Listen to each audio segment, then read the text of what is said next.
package includes an IR heater compatible with NT12000, 10-inch spin coaters, a dedicated control unit for its operation, and 5 amp power cable to power the control unit.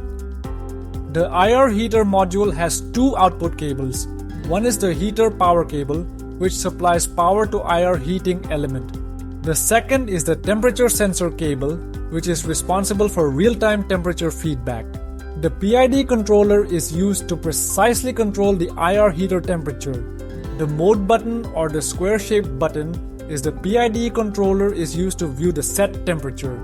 The increase button is used to raise the set temperature, and the decrease button is used to lower the set temperature. Start by connecting the 5 amp power cable to the power socket in the control unit. Connect the heater power cable using the circular connector. Plug it in securely and fasten it. Then, insert the temperature sensor cable into the sensor input on the control unit for accurate temperature feedback. Use the PID controller to set the temperature of the IR heater. Press the mode button and the increase or decrease buttons simultaneously to adjust the temperature.